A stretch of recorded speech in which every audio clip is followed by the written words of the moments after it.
We need to start discussing philosophically in media, in the conservative media, what this future looks like where we are the only ones left.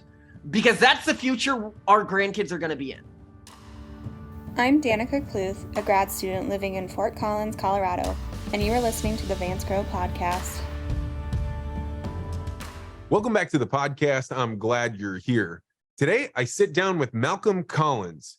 Malcolm is a pronatalist, which, if you don't know what that means, you're probably like everyone else.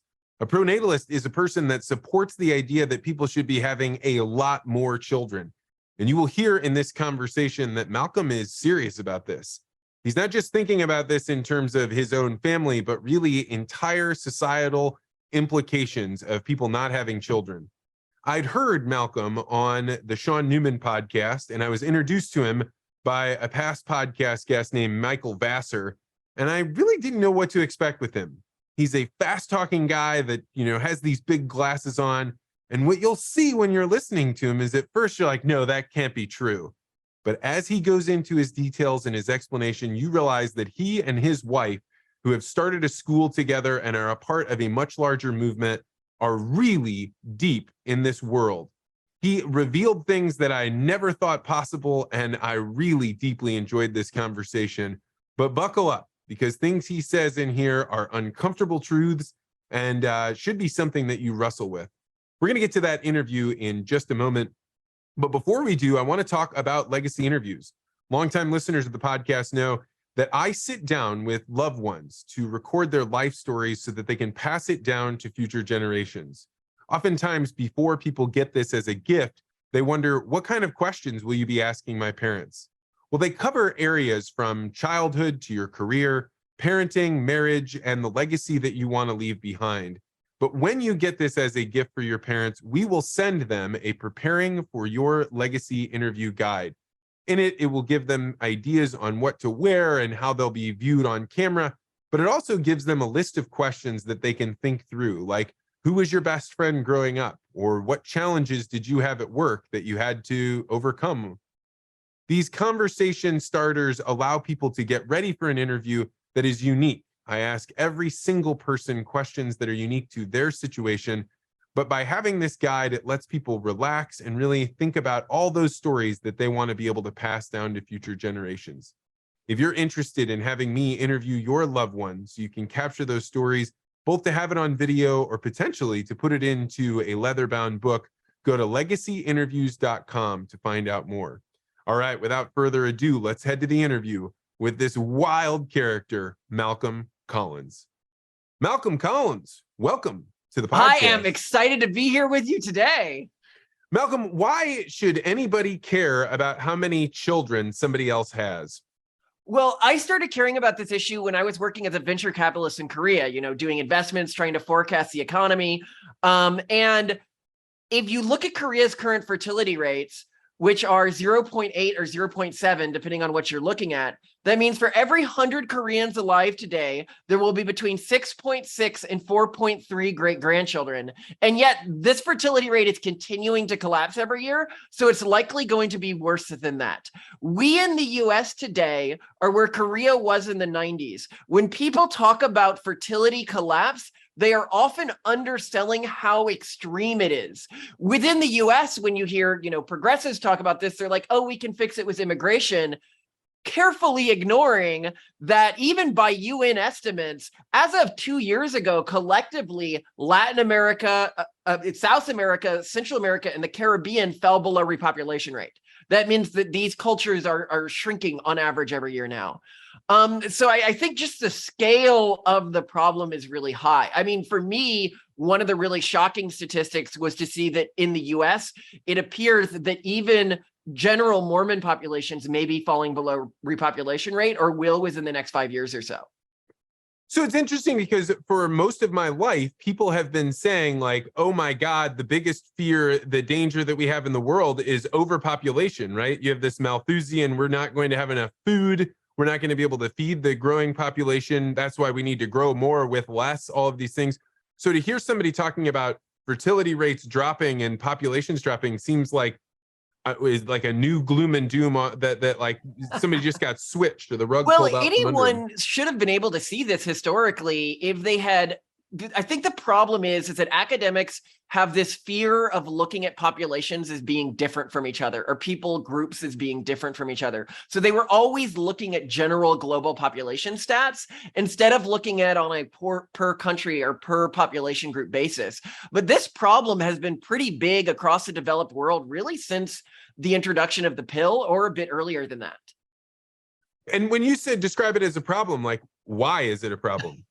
So it's a problem for a number of reasons. One of the biggest is economically. So we've sort of, in the past 300 years of human history, at least in the developed world, the economy has grown on average. Any idiot could throw their money into the economy and it would get bigger on average. But that was largely the case because the population was growing exponentially and the productivity per worker was growing linearly. Even though technology was growing exponentially, the productivity per worker was largely growing linearly throughout this period.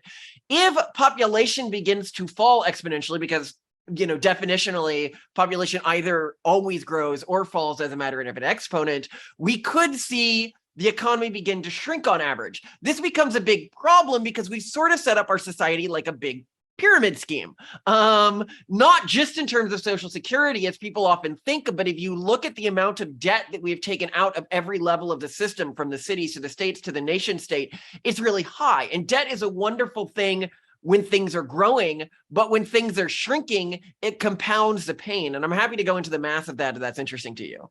Yeah, go ahead. I mean, like, I guess before you do, the thing that I have observed in my lifetime is that as inflation has gone up and as more people have entered the workforce, it only compounds that. So, right, as you started having women enter the workforce, you have more people there, which means that there's the demand that a single worker can make is less because there's more competition for those jobs. So when you describe things as getting smaller, why is it inevitable that this won't mean that the people that are living won't get better wages because they need so many more people? So this is actually really interesting. So for a long time, the society, as population growth has slowed down, the developed world has been spamming out new workers in sort of cheating ways. Oh, now women can work. So that doubles the number of workers that we have, now, and you see this with houses. How do real estate values keep going up when the population isn't increasing at the rate it used to be? It's because people aren't getting married anymore. They're not forming multifamily, units. And so because the family unit is atomized, you get more individual houses. Now, of course, this increases demand within a generation, but decreases it between generations. But to the point of debt, so debt's a really miraculous thing. If I'm making a $10 investment, okay, and $8 of that is debt and $2 is equity, if that investment grows by just 20%, so it's growing by just $2, my equity has doubled. But if that investment shrinks by just 10%, just $1, my equity has halved. If it shrinks by just 20%, I've lost my entire equity investment. This is what fundamentally caused Detroit to go bankrupt, is that they had gotten to a point, because the city was paying pensions for police departments and fire departments that were created for a much larger city, like much larger than their current police, fire departments, other municipal departments. And because they had delayed, their pension plans, like they hadn't set money aside for it. They'll just we'll pay this in the future because the city will be bigger in the future. They went bankrupt when about 50% of the amount of the money that the city was paying was going to debt payments, functionally.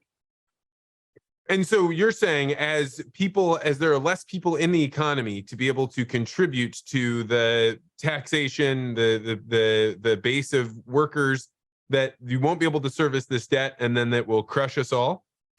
Yeah, well, it'll definitely change what it means, the developed world's economy. We could end up in a situation like Japan. Of course, we could fix it with AI. Like if AI begins to simulate economic workers, like units in the economy, you have to some extent fix this part of the problem. Another part of the problem we have is the homogenization of the world. And by that, what I mean is countless cultural groups are going to disappear in the near future, and they are going to be replaced with other cultural groups. Now, fortunately, I'm actually pretty partial to the groups that are doing well in terms of fertility rate right now. And they're often not the groups that people suspect. So I think if you talk with your average, American conservative, they think, for example, like Muslims have a really high fertility rate when they just don't. If you look at Iran has a fertility rate of only 1.7, like well below repopulation rate. And they've been below repopulation rate for almost a decade at this point. And they've done like really draconian policies to try to get their fertility rate up, and just nothing seems to do it.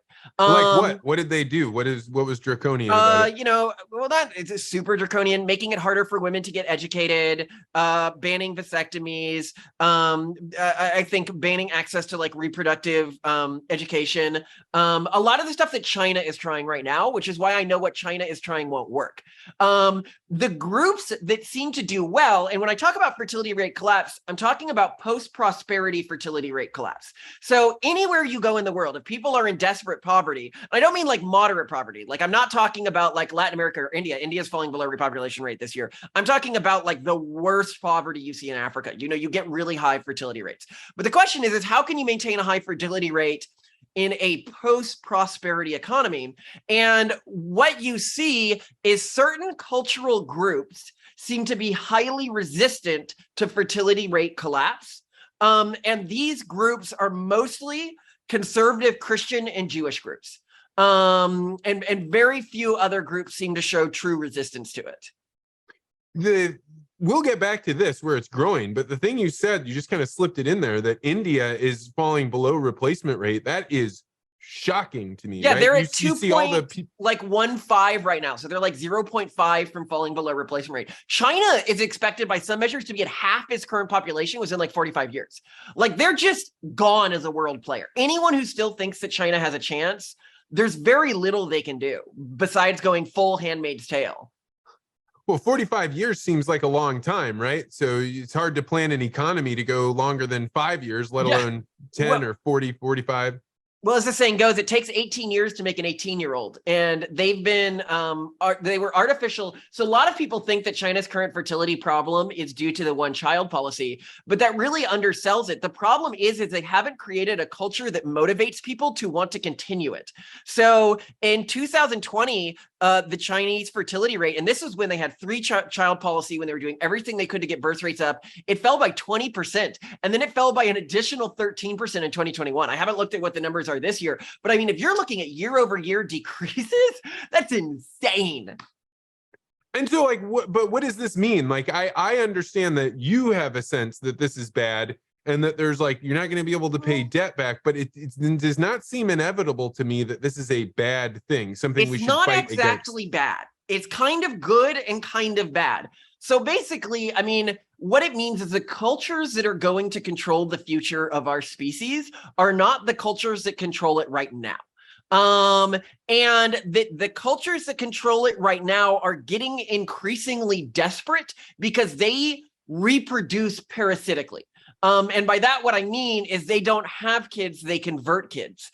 And that's why they are becoming increasingly dictatorial and increasingly aggressive in their attempts to control and propagate their ideologies in the public school systems and the college systems, because that is primarily how they replenish their numbers.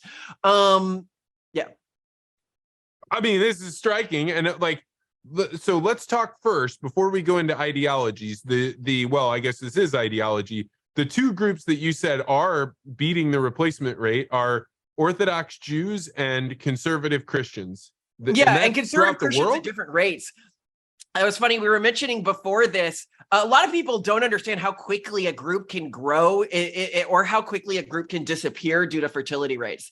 And you were mentioning you have a lot of Hutterites, which a lot of people don't mention this group, but I love them as an example of how quickly a group can grow. Just 140 years ago, there were 400 of them, and mostly through fertility rate, they've grown to around 50,000 in just 140 years.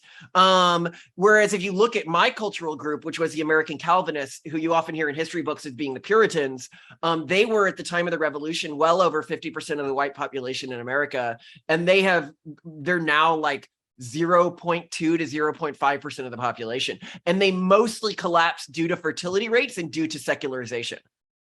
I mean, the Hutterite community. So for people that don't know, this is a group of conservative Christians. They would be somewhere in the vein of like Amish or Mennonite.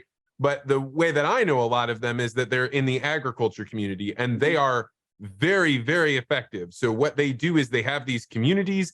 The communities oftentimes buy land together. They farm it. They have farm like a very hierarchical system where somebody is saying, hey, this is how I think we should distribute the labor. You're good at this, you're good at that. They get really effective and grow more quickly than the other ones. So they produce more efficiently, then they can pool their money, buy more land, and they just keep expanding. And as their population goes, they've gotten very, very good at growing food throughout the Western US and up into Canada. And so this is what you see. So this is really interesting. So if you talk about them as a group that's been resistant to fertility collapse, and you talk about another group which is just famously resistant is Orthodox Jewish communities. In fact, Israel, if you look at like UN reports, it's like what countries are going to be above fertility rate at the turn of the century. And it's like 2 countries in Africa, Uzbekistan, like really poor countries, and then Israel.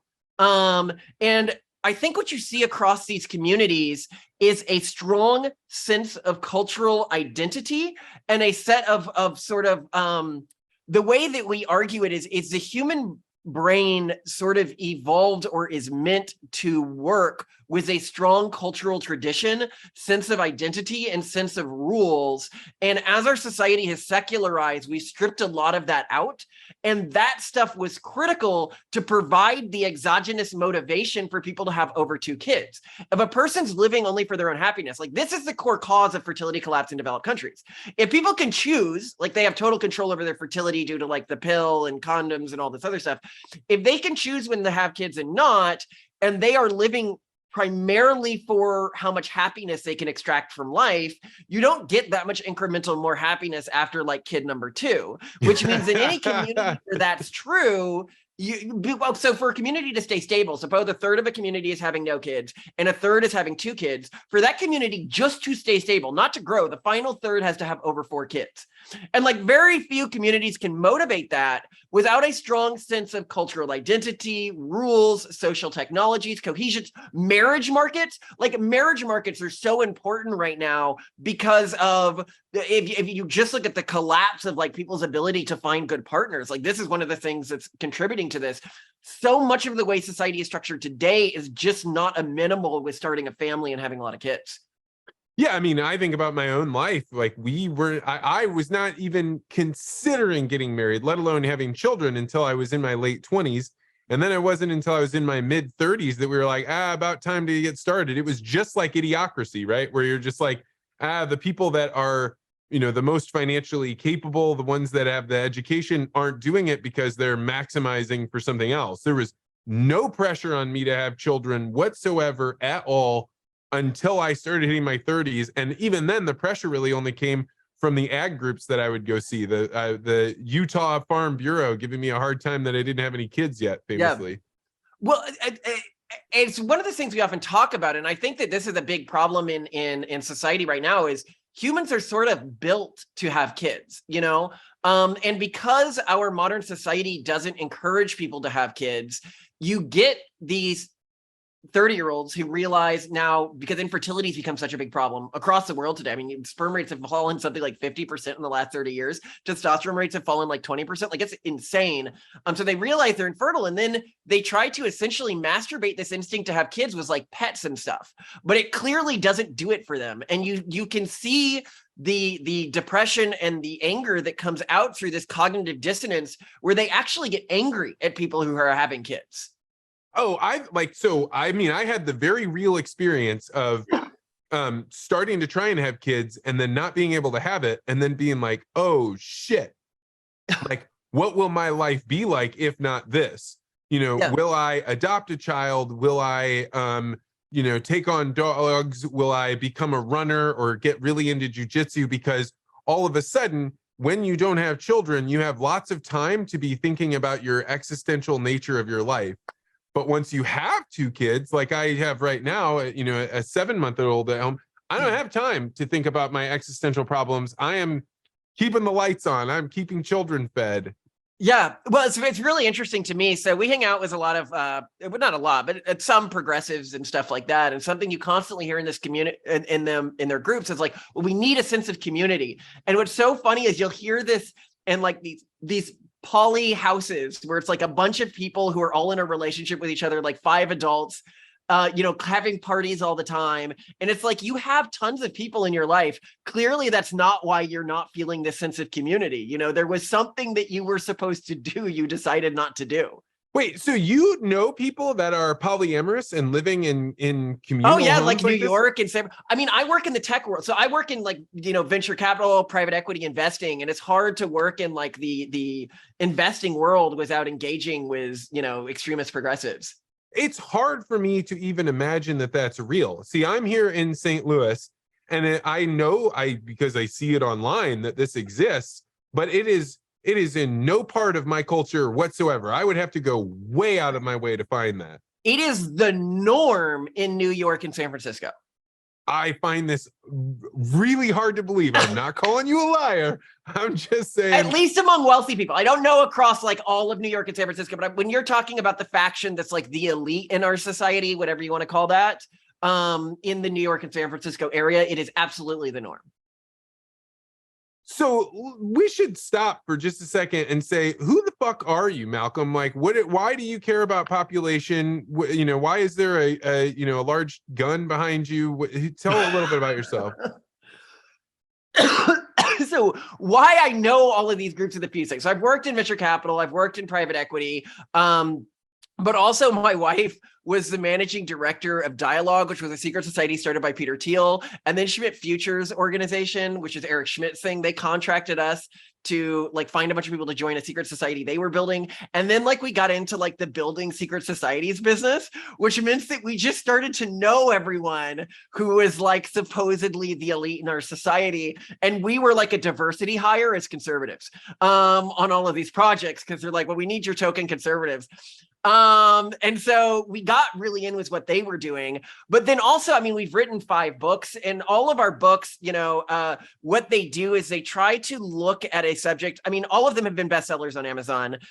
So they try to look at a subject that academia can no longer handle responsibly anymore, like sexuality or governance or religion, but then they investigate it the way that academia sort of tells the world that they investigate things. So we look at it with data, we go into the numbers, we run experiments, so we do that. What else? We're also starting a school. We're trying to replace secondary education because, as I've said, so long as the progressives control secondary education, conservatives are going to have kids and liberals are going to convert them. So can we? Yeah. So, let's talk about conservatism before. Like, I feel like there's a whole bunch of base work that if we set up right, the tower can go pretty high. When you say you are a conservative, what does that mean to you? Yeah, so this is how I divide the conservative and liberal mindset. I think liberals are primarily, it's an optimization function. So they are optimizing for different things. The progressive movement is optimizing for not just intra-generational quality of life and individual agency, but in the moment quality of life and individual agency, even if it has long-term repercussions. This is where stuff like them saying it's hateful to tell a fat person that that's unhealthy, right? Like, where like, obviously the data says it's unhealthy. They don't have this opinion because they're like pro-science. And obviously this is in the person's long-term best interest to know that like they're going to be in pain for the future because of this, but it hurts them in the moment. So I would say that their political ideology is all about minimizing pain in the moment, and not maximizing happiness, just minimizing any sort of emotional discomfort or pain. The conservative movement, I'd say, is largely divided into 2 factions, but they have one thing in common. They're both optimizing around intergenerational fitness. And by that, what I mean, fitness and cultural health. So where the progressive sees themselves as themselves, the conservative sees themselves as sort of an avatar of a cultural tradition that they hope to survive intergenerationally. Their highest aspiration is not that they're maximizing their own happiness, it's that they're maximizing their grandkids' happiness. right? And so they'll often make decisions which are around that. Now, this is where I think the Conservative Party has a split. And this is where, with some conservatives, I get in fights sometimes, is one conservative group just wants to enforce their beliefs about the world and their culture on everyone else in the same way that progressives are doing now. And then the other conservative group just doesn't want anyone to mess with them. So they don't want people messing with their kids. They don't want people messing with their communities. But other than that, they are okay with living in a multicultural ecosystem. And that's the conservative group that we really see ourselves as aligned with. And when you say this, what is the cultural tradition that you are hoping you can pass down? What is the avatar that you are living within? Well, I mean, I consider myself a secular Calvinist. My family came, and I'm a Calvinist tradition, and we came from a very extremist Calvinist group. We were, of the Free State of Jones members, 15 of the 50 were either kids, cousins, either kids or siblings of my direct ancestors. And then they also ran various other paramilitary groups in the South that like hunted slave owners. So they're like John Brown Calvinists. If people are familiar with that and they don't know the Free State of Jones. So they were a very sort of isolated and extremist group, which is why they survived. If you look at the rest of the Calvinists, like the Puritans in New England, when a cultural group lives in an environment where they are totally accepted and in no way othered, they typically, their birth rate falls really quickly. Whereas when they live in a slightly hostile environment, they typically do a lot better. Yeah, I mean, there's something about the fitness that gets created when you're living in a group where people are coming after you. Then it benefits you to coalesce around these groups. You find ways to get along with them. I always describe that when churches went away, one of the things that happened is you end up having way more homogenous ideas, because one of the things that church did was you didn't get to choose who else was in church with you. You showed up every week. If you didn't show up, people looked down on you. So you have to show up. And not only do you have to show up, you also collide with all these people, and they're of different socioeconomic status. They're of different, whatever their work is. And even if you have one group of people that, supposedly believe the same thing within their religion, they have all kinds of other ideas about other things. Absolutely. And, I think when we talk about this multiculturalism, you actually see this around the world, and it's something that a lot of people get wrong. When they hear fertility rates are falling, like, especially if they're very ethnocentric, they'll often be like, well, then we should close off to immigration. But if you look at the countries that have successfully closed themselves to immigration, like South Korea, which is basically an ethno state, they have some of the lowest fertility rates. If you look at the developed world and you're looking for countries that have been very resistant to fertility rate collapse, you're looking at like the US, France, and Israel, three of the most diverse countries in the developed world. But you can even see this within cultural groups. So if you look at like Muslim populations, you can look at Iran, which is just like one Muslim cultural group, and they have a very low fertility rate. But if you look at Muslims in like India, where there are multiple cultures, they have a much higher fertility rate. I want to say like 50% higher than the fertility rate in Iran right now. So generally, when you are in a multicultural ecosystem, your fertility rate will be higher. You even see this with immigrants, where immigrants coming from mono-ethnic cultures like South Korea, their fertility rate jumps by like 50% when they immigrate to the US. Oh, that's super interesting, because then they're not in part of the in group. I would also say there's probably going on in France, right? So you think about the amount of Muslims that are there, that have moved there, and then how quickly the Muslim population is growing in France. It appears to me that there will be a lot more Muslim French people than there will be white French people. But the what is interesting is that the French white population also has more kids because of the Muslims. So they have more kids than they would have if they were in like the UK, which is much more monocultural. Wow. And this is fascinating. So it totally changes the way you see the world when you begin to realize that we're in a world of constantly collapsing population now. So historically, like an area that I really focus on because I work there is like Korea, Japan, China, right? Like these were three countries that were constantly trying to kill each other. And now they have collapsing fertility rates, and Korea will be basically depopulated in 100 years. And Japan could just march in and take it. So could China, but both of them are also going to be depopulated. None of the three countries countries can motivate a high fertility rate in a world where to win, all you need is a high fertility rate. And you can look at what's happening in the Ukraine and Russia, both of which have fertility rates of like 1.2, like desperately low. And they're like killing an entire generation because they're thinking with a previous generation's mindset of trying to secure resources, trying to secure land, trying to secure like geopolitical isolation, when we are just in a population numbers game these days. So one of the things I paused you from talking about before was we were talking about progressives, and you started being like, hey, there's all this ideology and they're trying to pump it into the schools.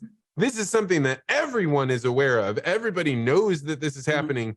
But the way that we got connected is that Michael Vassar, who's been a past guest on the podcast, a good friend, but also a guy that can get really worked up about stuff. He and I got into like a full-on argument. And the argument was, he was like, the kids are not all right. And I'm like, hey, man, I'm in St. Louis. Everywhere I travel to see farmers, the kids are fine. It's a little bit different than it was in, the late 90s and 2000s when I grew up. And he's like, Vance, you are so out of touch. You got to talk to Malcolm. So let's pick up from there. Are the kids all right? Like, what's going on in the schools and how freaked out should people be? What's going on there? It depends on... So when we talk about progressivism, first I'm going to take a step back and talk about the way we think of progressivism more broadly. Because I think a lot of people, they think the enemy is wokeness, but it's not really wokeness. It's sort of like a virus that, like the strep throat virus, a mimetic virus, like a virus of ideas that infects organizations, sometimes like more liberal leaning religions, stuff like this. And it spreads within them. And like the strep throat virus, it will kill your red blood cells and then sort of wear them, their skin, to hide from your immune system. And so the progressive movement has been able to become so powerful because it's one ideology that's wearing the skin of a lot of ideologies it's killed. Whether these are... I drive every day past a bunch of churches in a town called Kirkwood, and every single one of them are flying the rainbow flag, right? And so this is exactly what you're describing. Like, yeah, they wouldn't be unified on anything else other than maybe we're all American, and now they're all flying that flag. And this wasn't the case 50 years ago. And you see this within, whether you're talking about like the most progressive, like Reformed Jews, or the most progressive Unitarian Universalists, or the feminist movement, underneath the surface, outside of their superficial traditions, all of these movements now basically believe all of the same things about the world. And this is very different from the conservative movement, where we are an alliance of people who think very different things, because we still have like the original traditions. And so when people look at wokeism as the enemy, they're not seeing just how big the enemy is these days. And it is incredibly big and incredibly powerful. And as it realizes it can't reproduce on its own, which it is increasingly realizing, first, it really focuses on controlling the school system. So you can look at like Manhattan, there have been talks. I mean, you look at the progressive states, there's a reason they're banning homeschooling, but now in Manhattan, they're even looking at banning private schooling, and I think in Germany, they already have, or they've at least banned homeschooling. So the more advanced the virus gets, the more they try to homogenize your kids, to take your kids from you, because it's the only way they can stay stable. And this actually has a genetic component as well that gets really interesting. So let's stop on the schooling thing, because this is exactly right. A few years ago, maybe 2.5 or 3 years ago, I remember seeing an article fly through ag Twitter. So this is my world. And you were seeing this article, and it is a Harvard professor that proposes that to protect the children from conservative ideologies and hate, you had to ban homeschooling. And there are a lot of people in my world, in the ag world, that are homeschooling their kids. So I reached out to talk to this person, and they refused. They not only would they not come on my podcast, they wouldn't connect me with any other author on there. And I was like, you believe this thing? Why is it that you want to stop people from doing this? But what you're saying makes total sense. It's not just that they think they're getting a bad education, it's that they're trying to suck them into their system. Yeah, they're trying to, so I mean, other cultures have done this in the past. I mean, the residential school system in Canada tried something similar. I don't know if people are familiar with this, but historically, it was this great tragedy, is they believed that all of the native populations in Canada were deplorable savages and that they needed their kids acculturated to like modern ideas. And so they took them from their families and they put them in these boarding schools and tried to erase their birth cultures. And I think that you're seeing a very similar mindset right now, if less aggressive, but it will become more aggressive with time. I mean, it's just, you see this in the states that are more liberal. It's becoming more aggressive right now, and it always fans out. I mean, all of these crazy ideas, I'm sure any of your people who have kids in school right now, these, really out there ultra leftist ideas that they probably never expected to hear within their own schools or see within their own towns 10 years ago that they were hearing about, they're now likely seeing in their communities. And I will say, yeah, it takes 10 to 20 years, but they do eventually come for you. So let's talk about what ideas are actually being put into those schools. And like, I remember a couple of years ago, I had a guy on the podcast named Jeremy Lacoche, and he mentioned that the state of Illinois was putting tampon machines in the boys' bathrooms. Like, it was a part of the way you got your taxes, or the way you got your money for the schools. We howled with laughter. We thought this was so funny. And he was like, well, that'll never happen in central Illinois. They just won't do it. So many of the listeners that are listening right now these ideas, they've heard about them, but they are very far away. So it doesn't even register on their radar that this is a real thing that you're talking about. Well, I mean, I don't want to. I guess I just say, if you're not certain yet, the only thing I can do is just say, pay attention to what's being taught in your kid's school. And many things that you thought were crazy 15 years ago, you'll start to see normalized. And I think what you can take away from that is the crazy stuff you're hearing today will be normalized in 15 years. So what are those ideas? Well, I don't want to go too specific with this stuff. I also have to worry about, because I engage, a lot with progressive culture for work. Oh, that's interesting. I was sitting here thinking, man, Malcolm has no fear here. He is saying a lot of things that I think could get people to come after him.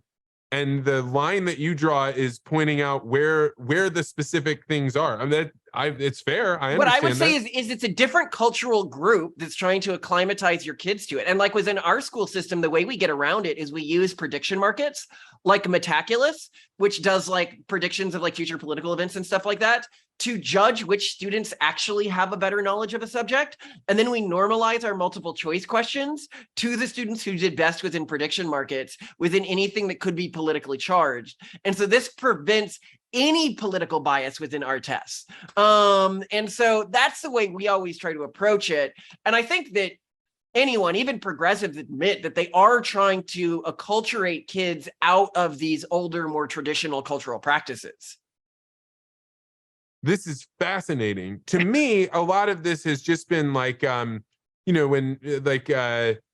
Bill O'Reilly is just the opposite, the mirror image of Rachel Maddow. And so for me, when people would talk about all these crazy ideas in the school, I'm kind of sitting there being like, I don't know, it's probably just the same way that they fear conservative ideas being in the school.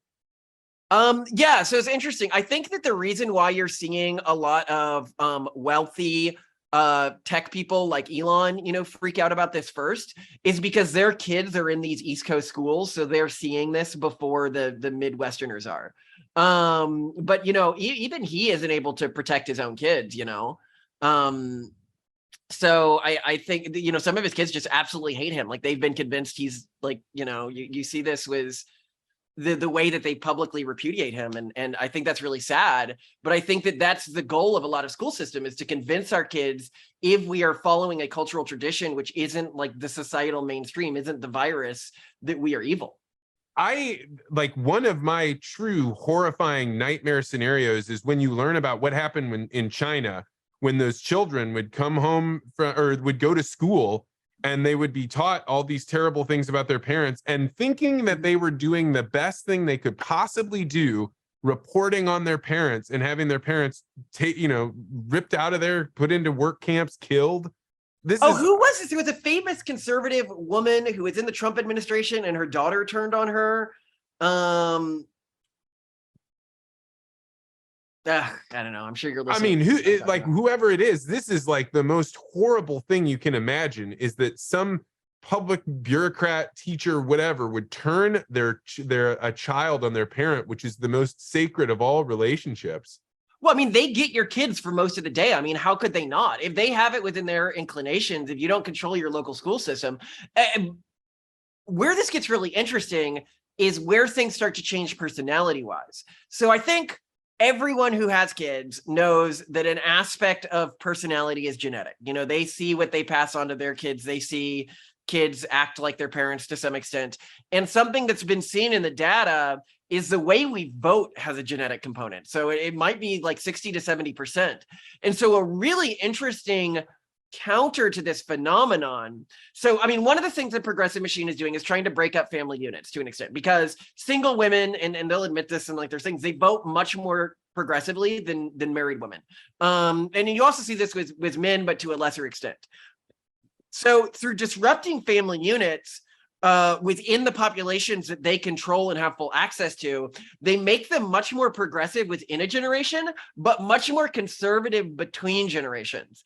And so this is also something, I mean, like when we look at the pronatalist movement, we're not actually about like causing birth rates to rise. We're about like trying to get people to look at the world the way it actually exists and plan for the future we're actually going to see, which is homogenization, rapid population collapse, and the conservative communities that are actually able to motivate a high birth rate. You know, we need to start discussing philosophically in media, in the conservative media, what this future looks like where we are the only ones left, because that's the future our grandkids are going to be in.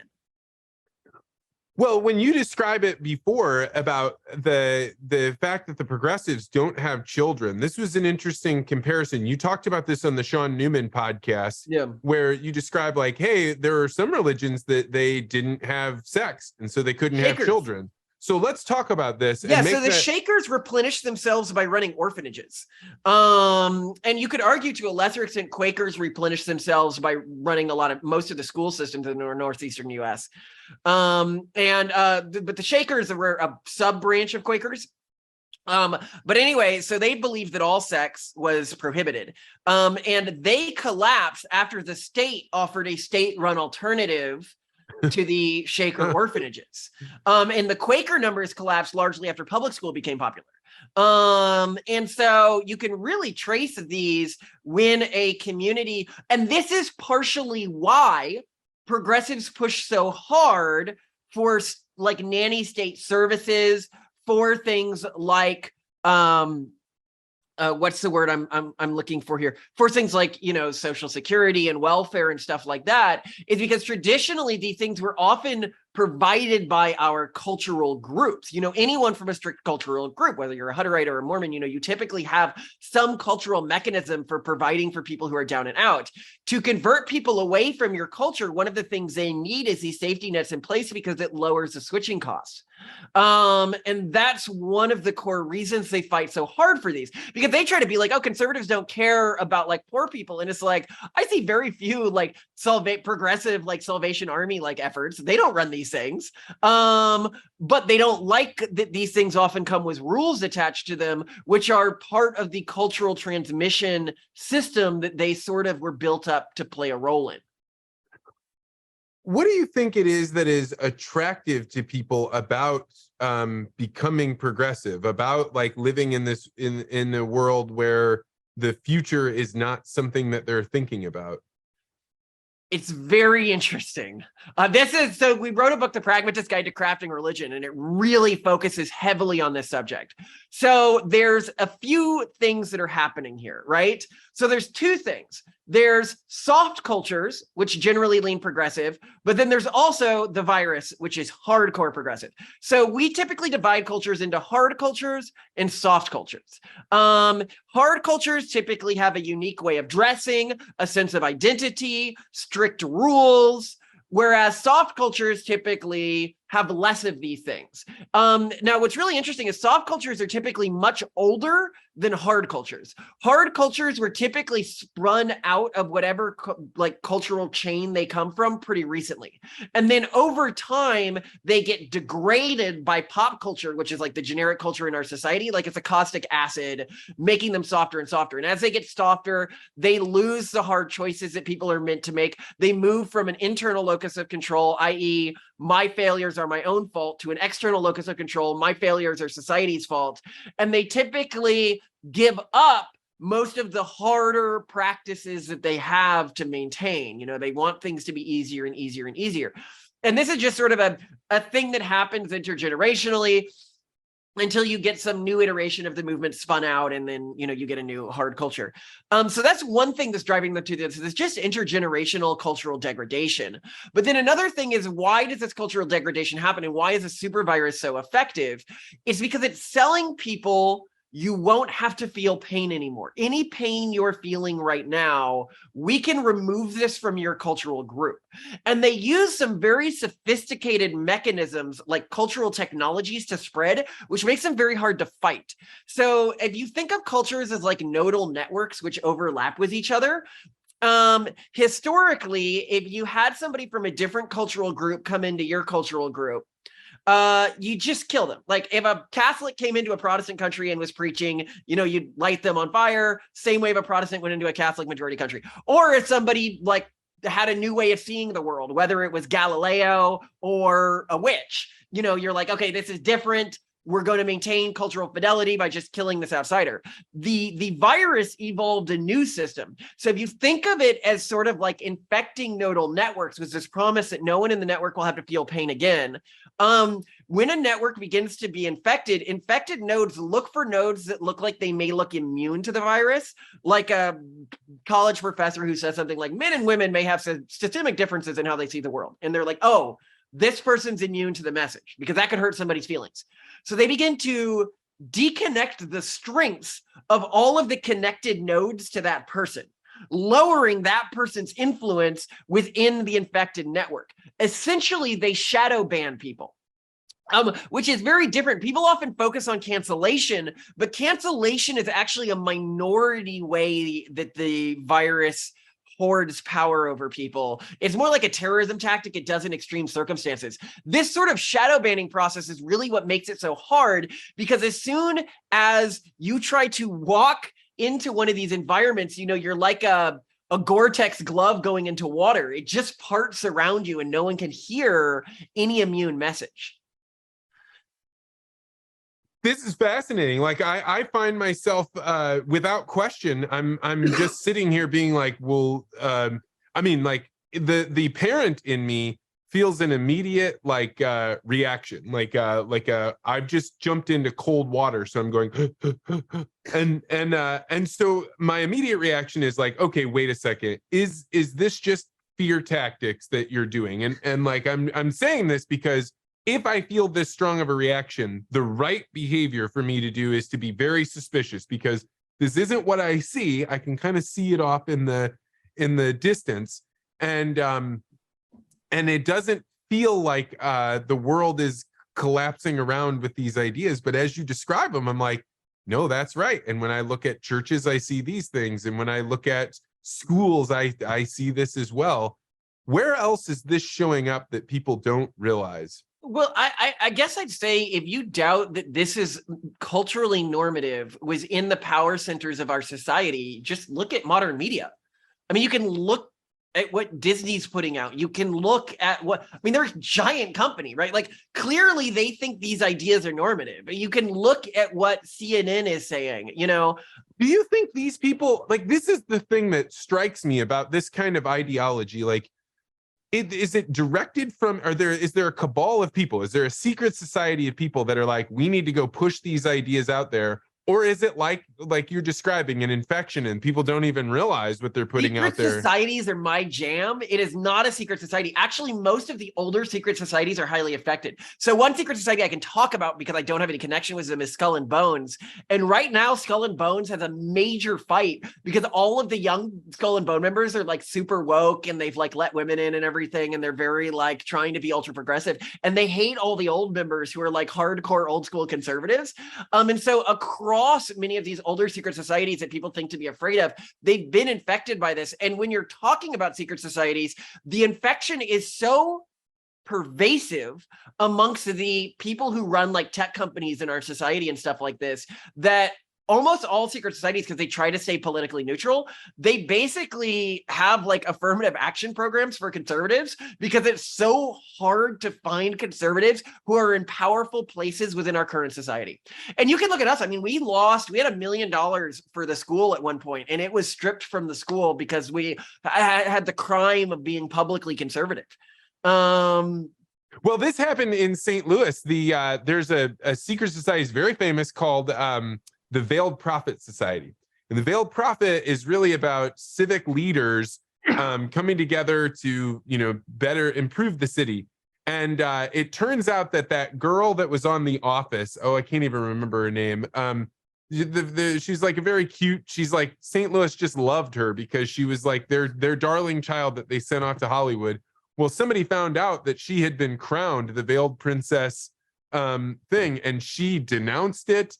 And then the Veiled Prophet group came out and said, we are so sorry for our, racist ways. And like, it was like this very, very big deal. And it's so funny to hear you describe this because we watched this play out about 1.5 years ago in exactly the way you're describing. If we had more powerful secret society networks, we probably wouldn't be dealing with this anymore. And this is really interesting. So secret societies, there's multiple classes of secret societies, but one class that has almost entirely gone extinct in America, but used to play a very important role. What they would have is they would have offices in different cities. And within these offices, you'd achieve a rank, basically.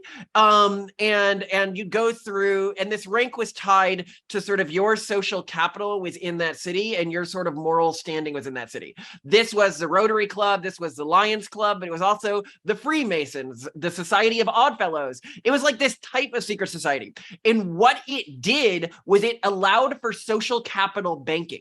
So if you achieved a certain rank in your local Freemason Society or Rotary Club in Chicago, you could then go to St. Louis or New York and get into parties and get investments from bankers with similar sort of social rank, because people knew, this is your rank. As the university system proliferated, it developed a monopoly over this social accreditation, which used to be much more democratized in our society. And as that has happened, with the death of these secret societies, our society, the infection has completely controlled the university system now because they realize this is a good way to get people. And so many people from conservative cultures know this. They send their kids to university, and this is where they really, did you create a good enough pitch for your kids that your way of life is good? And I'd say even the best cultures probably have a 30% bleed rate when their kids go to college. Yeah, so this is something. So when I was traveling around the country, I still do it to some extent, giving talks to farm audiences, they would come up to me and say things like, I'm really struggling with whether or not we should send our kids off to college because if we do, one of two things happens. Either they go off to college and they are pushed to the ag side of campus where they're, totally ostracized from everybody else. When they come over for English and history class, their teacher tells them that they're poisoning the earth and they're doing all these horrible things. Or they go off to school, and when they come back at Thanksgiving, they hate us and they never want anything to do with us again. And they go on and get rid of their church and all these things. So what should we do? And my answer was, you're going to laugh at this. I brought Jordan Peterson to the American Farm Bureau, and this really pissed some people off. But this is the experience that the American farmer is having. They're saying, hey, I was told I need to educate my kids. They need to know about technology. They need to know about science and chemistry and math. But when they do this, they're risking losing their children to the virus. Yeah, well, let's talk about why the virus is so effective in the university system. So first, the virus differentially targets anywhere where it can get a large population to infect, whether that's public school system, university system, anything like that, like where through controlling what is true, because that's where our society determines what is true, it can control the population. When an organization is infected, any organization, it begins to develop tumor-like growths. And in humans, when you develop a tumor, it begins to like reroute the blood flow all around the tumor, which is the resources of the body. And you begin to see this in universities as they begin to form new departments, which are not really dedicated to research anymore. They are entirely dedicated to spreading a certain mindset, whether this is your fat studies department or whether this is your, multicultural, whatever. Yeah. And so, imagine you're an engineering professor or you're a biology professor, you're an ag professor. You need to spend most of your time actually like moving forward science, right? Whereas if you're in one of these tumor departments, 100% of your day and your social status within this department is determined by how much you can force other departments to kowtow to your beliefs, to how much you can convert students on campus. And this is an incredibly effective system because it means that they are constantly, like in the body, you have antigens which are searching for like foreign bodies to sort of tag and then say, okay, immune system, attack this foreign body. And so they look and then they will tag foreign bodies, immune individuals with things like, words like problematic or like this could hurt somebody's feelings. And it's not just individuals, they tag facts, they tag news sources, they tag, like a normal person. If like there's a book and it has like one line in it that's like offensive to you, or even 20% of it that's offensive to you, but like the rest could be like interesting new ideas, like you'll engage with it. I'm sure any of my books would be offensive to most of your listeners, but they'll still feel like they get something out of it. But the virus doesn't care about actually learning or moving forwards or any sort of real progress. It cares about having complete mental ownership over the people it infects. And so it will tag like a book is problematic, and then no one who's infected is allowed to touch the book. And if they are seen touching the book, if they are seen talking to the bad person, Jordan Peterson, for example, then they also get disconnected from the network because the network now suspects they might be immune. Even more insane, there's this concept of dog whistling, which means they have no proof that you're immune, but they suspect that you kind of talk like somebody who might be immune. So it's just better to destroy your career. And that's really scary. And I mean, you don't have to deal with this. You're like, why don't I see any of this? It's because you're not working with tech people or investors, Well, when I I left say tech, corporate America. I was seeing this now that you mention it when I was in corporate America and like the diversity and inclusion events, D&I, all this stuff. I was just like, I'm not going to any of this. Like, but I also was like, I got to get out of corporate America because this stuff is coming for everybody. And you're totally right. I used to say, and that it was the communications departments within a company are the most dangerous thing because those people really don't have that much to do all day. They have some marketing, but most of the time it's shopped out to a PR firm or to an advertising firm. But they can run around and be political animals inside of a corporation. Yeah. So what are these departments doing, right? Like if you're in a department today, you're like, I just won't engage with them. Today, if you're an employee at most major government companies, because I've seen people having to do their things, you have to do like a quiz 4 times a year that basically is saying, are you sufficiently woke on these issues? And even people may disagree with the test. They're like, well, I can just lie. Like I know what I'm supposed to say. But what these organizations are doing is saying, this is the beliefs you are allowed to publicly have. And to say that this doesn't shift the public discussion, I mean, it's really actually a very effective way to do it. Yeah, it's the fascinating way to do it because it's like it gets everybody to either say, will you be compliant or do you actually think these things? And if you say them enough times, if you go to enough of these classes, eventually you're like, well, maybe they're kind of right that that we need to start doing these things. Like I remember when Bayer announced after they had purchased Monsanto, they took like, I don't know, a few months to decide who was going to be on their leadership team. And there was like a makeup of people, and people openly stood up in meetings and they would say, there aren't enough women on there. There isn't enough Asian people. There aren't enough and you sit there and you say like, you are openly saying that the leadership of the company is incorrect, and you're saying it based on their race or their sex. Like, when did this become okay? But people around them are clapping and cheering, and so you realize, like, oh, this is already done. They have already made these conclusive, that the company itself accepts these and isn't trying to change that belief system inside of the company. Yeah, no, you're absolutely right. And it's really interesting. So what's fascinating is the way that this sort of virus has evolved. So when it infects a system, the system, it's not really helpful if it's just infecting people coming into and out of the system. It really wins if, like, a fungus that's like infected an ant and mind controlled it. It eventually needs to kill the ant so that the spores can fly out into the environment. It's fundamentally parasitoidal.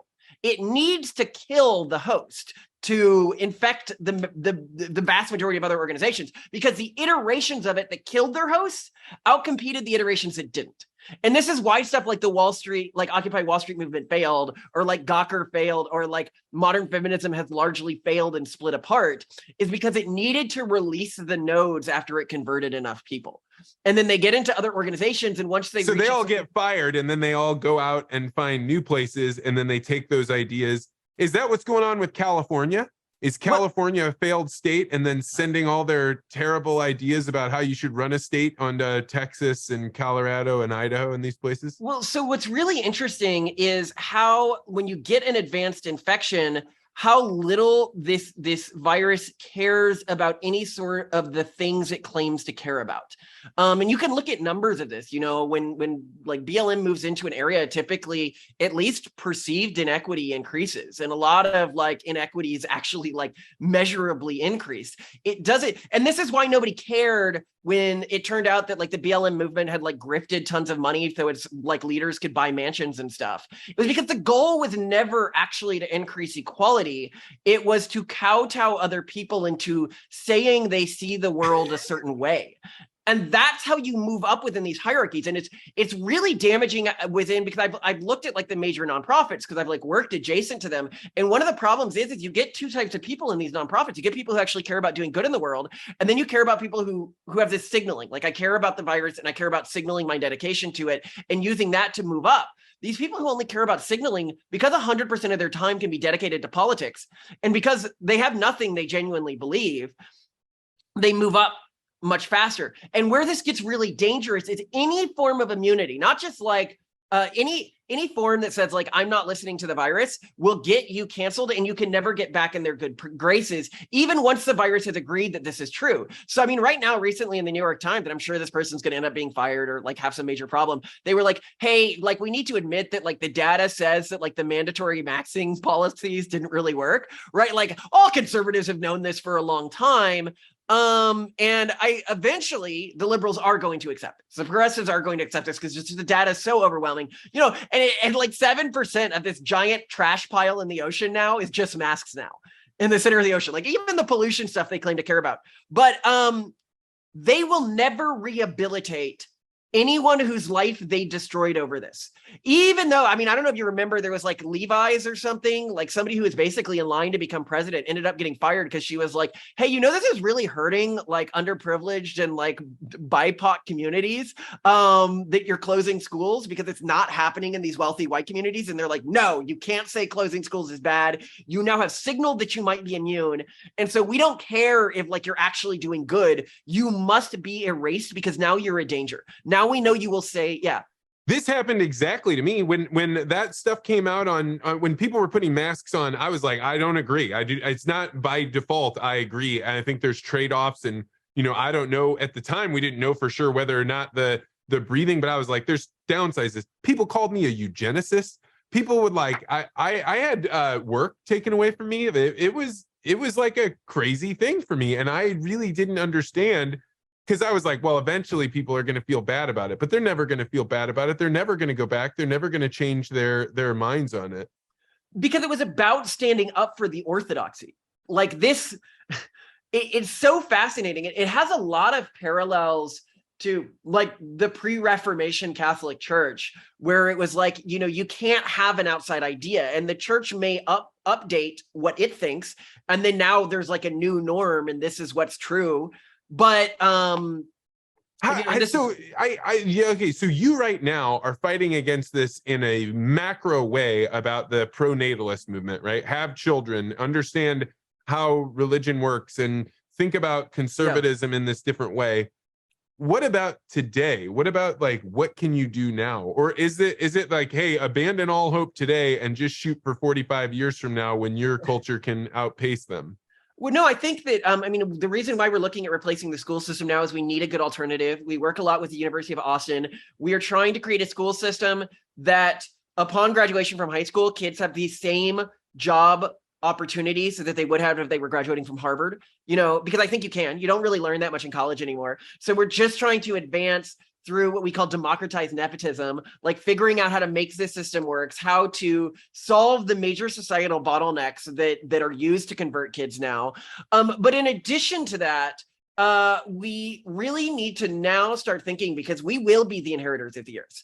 You used to win, you used to take over other people, either by less so by converting people, but mostly by conquering other areas. That was the game that everyone played.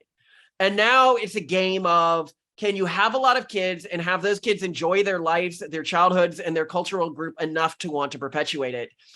And with that being the case, I think we need to start creating cultural alliances among those conservative groups and begin to think about how we build these cultural alliances for those conservative groups that are okay with living in multicultural ecosystems, because the next big enemy we're going to face is the aspects of conservative cultural groups that aren't okay with living in multicultural ecosystems. Oh, so then you're saying like you either have to align with the people that are open to, hey, different cultures, different ways of thinking, or align with the people that are like, no, I'm a white ethno-nationalist and I only want white ethno-nationalists here. Yeah, well, because eventually only those groups will remain. The progressives have lost. When you get exposed to a certain amount of radiation, your cells' DNA gets scrambled and they can no longer replicate. And that means you're functionally dead. There is no way you can survive at that point. There is nothing anyone can do to prevent you from dying. You are dead and you just don't know it yet. That is the progressive movement right now. And so I'm looking at the world my kids and grandkids are going to inhabit. I don't really worry myself that much about progressives. I worry about the effect they could have on my kids. I worry about how they're going to panic in their death spiral and start lashing out at everything and hitting everything. And they're going to, but eventually they're going to die because they're not having kids. And so I think there is a lot we can do. We now live in a world. So you're saying the game right now is outlast them and try and keep them from propagating their system through grabbing the orphans or taking your children. Yeah. Well, that's the game. We've already basically won that game, I think. Because they're going to get better and better at it. But even if they get better and better at it, due to even just like basic evolutionary pressure, will get better and better at resisting them. The kids who had a sociological profile that wasn't amenable to their ideas will be the kids who end up reproducing, because they'll stay in the cultural groups and have lots of kids. So that's why my big fear isn't actually the progressives. It's the rise of what will be like true ethno-nationalist Nazi-like individuals, which will not like the many small conservative religious traditions across the United States. The problem that I'm seeing right now is I agree with your potential like outcome there. That is definitely possible. And but I naturally have like the kind of idea, like I would never want to join a club that would have me as one of its members. Like I am not a joiner. And most of the people that I know, I are not joiners. They don't want to join groups. They don't want to be seen in that way. Is that just something you have to overcome if you don't want your line to be that's alone? What we want to protect, right? They're not joiners, and that's why they have stayed immune. But all of these people who aren't joiners, there are ways that we can work together more efficiently to achieve combined outcomes like don't take our kids. And I think that we're getting better at that as a conservative movement, because the conservative movement has something that the progressive movement will never have, which is diversity. Like, we genuinely see the world in different ways, and we've had to learn to work with people who see the world in different ways. Oh, that's 100%. And like, people, when I say, oh, I'm in the ag community, people like have this image in their mind that it's like one person, Farmer John, multiplied by 1,000 times. You go to one of these groups, and these people are totally different. They are so different, that like the most amazing thing is local farm bureaus, or even the state farm bureaus, because somehow, even though these people are all in competition with one another, they're all like doing different things. They find a way to like keep themselves together strong enough to have a bond. But it is like this tenuous thing. So if you ever meet an American Farm Bureau president, I shit you not, this person is a coalition builder, because everybody in that group is fighting with one another. Yeah, well, it's funny, another thing that we need to focus on is media our kids are consuming to some extent and stuff like that. And I think even within the conservative movement, our kids are getting really toxic media. So you look at the top influencer among Gen Z last year, and it was Andrew Tate. And I say Andrew Tate is a boy's vision of what a successful man looks like. It's not a man's vision or a dad's vision of a successful man, right? Like, he has nothing that I would envy. Yeah, so for people that don't know, he's like saying, look, I can get you all these riches, I can help you become super athletic. And the reason it's so attractive is because he's saying, like, look, some men should have access to as many women as they want, and the people that are weak won't. And look at all these things I have around me. And so it's conservative in a way. Yeah, conservative in a way. I mean, he's liked within. He recently converted to Islam. So he's found religion as well. But what I mean by that is, I think for a lot of our young boys, something that's just not provided for them in any aspect of our society right now is a role model of what it means to be a dad, and not like a successful playboy, which I think is what TikTok and the social media is really selling them, is how they can get maximum number of women. So let me ask you this, like, you are not a strapping man with like some big, burly voice and beard. First of all, how many kids do you have? And second of all, what makes you a dad that you think they will look up to one day? Well, I mean, I think, you can provide it for your own kids, but I want my kids to see that it's not just within our family. So I hope, but we're at 3 kids right now. We do one every year and a half. We are a very odd cultural group. Like, we are incredibly technophilic. We DNA sequence our kids. We have the embryos pre-frozen from when we were young to optimize around, minimum genetic conditions. So we are like a highly regimented family that does things in a really regimented, hard culture way, but that's incredibly technophilic in terms of reproductive technology. And we just sort of feel we have to be, because there's no other way my wife would be fertile. It's so hard without technology these days to have kids for a lot of people who don't live in environments where they're really able to isolate themselves from all of these, endocrine disruptors and stuff. Yeah, I mean, we did IVF in my family. I'm open to telling people about it, because I wish somebody had told me, one, earlier that you might need to, and two, like just recognizing, like, hey, this may be the reality, and once you understand it, then you better know what you have to go through to get it, because television and media tells all these young women, like, don't worry about it, you can freeze your eggs. Like, this is not a fun process. It's hundreds of shots in the ass. Giant, like this big in your butt. It hurts so much. I mean, our family, we did the year of the harvest the first year when we were younger. And that meant my wife just did IVF cycle after IVF cycle after IVF cycle for an entire year to try to get as many young embryos as we could. Whoa, that's a whole different level of this game. And do you mind if I ask how many you have frozen? Yeah, so, well, we have enough that we could go for the number of kids we wanted, which is 7 to 13. So I can't remember exactly. I think we have 30 frozen right now. So, about half of those we'll take. And we're going to keep going until they remove my wife's uterus or until she can't have kids anymore. I mean, the way that our cultural group sees childbirth is that any kid that you can have that you don't have is a kid you may as well have killed.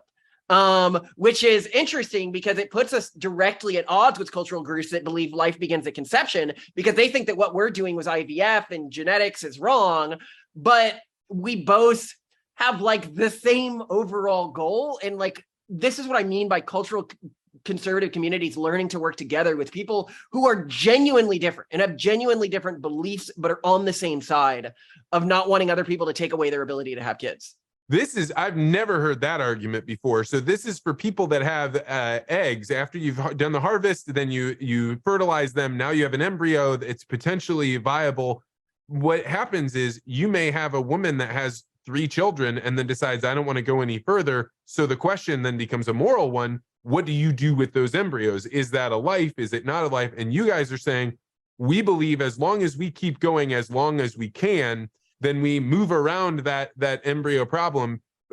That's super interesting. Yeah, well, it has to do with the way we see time. Like, again, it's an interesting cultural view of reality. So like, we see reality as sort of branching timelines and probabilistically. So every child exists probabilistically in relation to their potential to come into existence. So instead of saying life begins at like sperm, because, you know, some cultural groups are like, oh, you shouldn't spill seed on the ground, or believing it begins at conception, we just believe that all potential life has value, all potential human life has value, and that we shouldn't be drawing the line anywhere. That's like a sunk cost fallacy. But we respect cultures who see things differently than us. Malcolm Collins, this has been a wild and fascinating conversation. If people wanted to have you to learn more about what you do, where would they go? I mean, the Pragmatist Guide series, we talk about things from sexuality to relationships, like, which is dating markets, governance. We have a book on that. We have a guide to crafting religion, which is one of our latest. Just check it out. We usually sell them for $2 and all the money goes to nonprofits. So, you know, they're on Amazon. Or if you're interested in our school system, thecollinsinstitute.org. Well, this has been fantastic. And man, thank you for jumping on here. We don't normally do remote interviews, but I needed one. And I was like, all right, let's have Malcolm on. Let's see what this is all about. I appreciate it so much. And I had so much fun. Thanks, man.